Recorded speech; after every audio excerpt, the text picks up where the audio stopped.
Bermula dari peraturan pemerintah Indonesia pada tahun 1993 bahwa setiap sinode yang tidak mencapai 12 provinsi dari 27 provinsi pada saat itu, maka sinode itu akan digabungkan dengan sinode yang besar.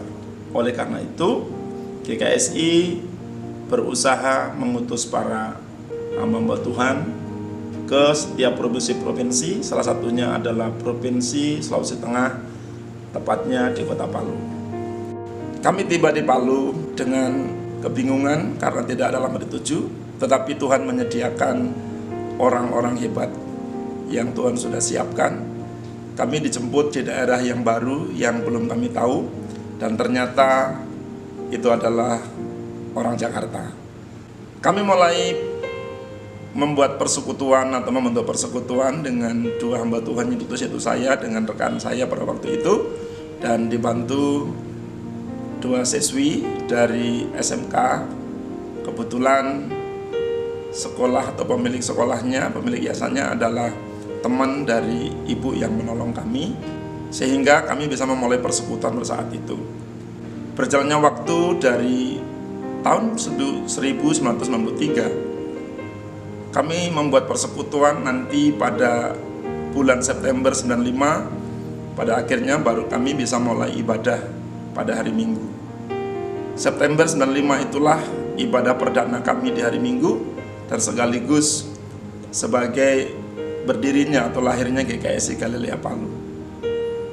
Dari tahun 1995, kami ibadah dengan 8 orang, jika digabung dengan anak-anak sekitar 12 jiwa.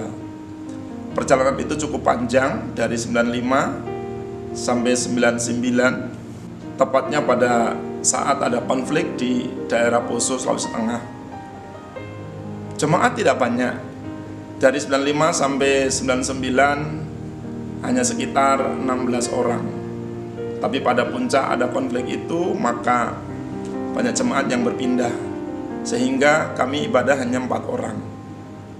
Dalam kondisi seperti itu, awal tahun 2000, kami sebagai hamba Tuhan merasa putus asa. Dalam sebuah perintisan sangat sulit, dan mengumpulkan jemaat yang berjumlah belasan tidak mudah, dan habisnya begitu gampang. Tapi pada akhirnya, saat kami mau pindah atau mengundurkan diri dari pelayanan, Tuhan mengingatkan bahwa seorang gembala yang baik, ketika dipercayakan 100 ekor domba dan 99-nya hilang atau mati, sisa 1, maka Tuhan tetap menuntut pertanggungjawaban untuk memelihara yang 1 itu. Dengan berdasarkan suara Tuhan itulah, tahun 2000 kami mulai merintis kembali istilahnya, yaitu merawat jemaat yang 4 orang itu dengan susah payah. Tapi sekali lagi, bahwa semuanya itu adalah karena pertolongan Tuhan. Dengan karya Tuhan yang ajaib, maka Tuhan menambahkan 1 jiwa, 2 jiwa, dan seterusnya. Belum lagi Bapak Ibu Saudara yang dikasihi Tuhan, dalam perjalanan gereja, di samping terancam jemaatnya habis, kami berpindah-pindah tempat, kami belum memiliki tempat ibadah yang tetap.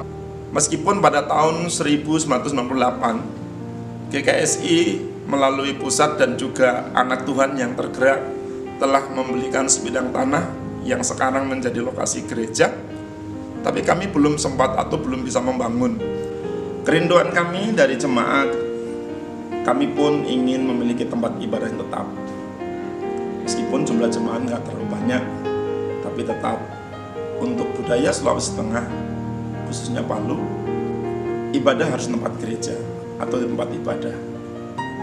Ketika mereka ibadah di rumah, maka bagi mereka tidak merasa sudah ibadah. Oleh karena itu kami terdorong dengan sebidang tanah yang sudah ada, kami berusaha ingin membangun tempat ibadah. Tepatnya pada tahun 2007 kami mendapat IMB. Akhirnya berdasarkan atau bermodalkan izin itulah kami mulai membangun pelan-pelan, dan pada tahun 2009, tepatnya September 2009, gereja atau gedung gereja GKSI Galilea Palu diresmikan oleh Bapak Ketua Sinode pada waktu itu, Bapak Pendeta Insinyur Rudi Darmawan.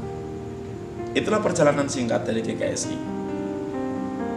Setelah diresmikan gereja itu, maka kami merasa sebagai tugas perintis bahwa selesailah tugas saya sebagai perintis, yaitu mendirikan sebuah gereja lokal di satu tempat.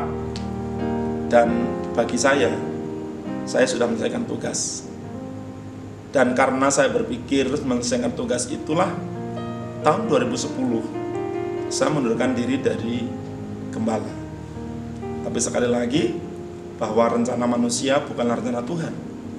Melalui keputusan BPP, saya tidak diterima mundurkan diri dan tetap menjadi gembala di Palu sampai sekarang. Itulah perjalanan GKSI, dan sampai sekarang Tuhan terus menolong perjalanan kami. Meskipun ada banyak tantangan, banyak rintangan, tapi Tuhan tetap selalu menopang dan selalu hadir dalam segala musim dan waktu. Sampai hari ini, jemaat Tuhan sungguh menopang kami dan sangat semangat, meskipun tidak terlalu banyak. Jumlah kami saat ini baru 33 kakak dengan berjumlah jiwa sekitar 106 jiwa. Tapi saya percaya itulah orang-orang yang hebat yang Tuhan taruh di gereja ini menjadi rekan sekerja kami. Tuhan Yesus berkati. Salam.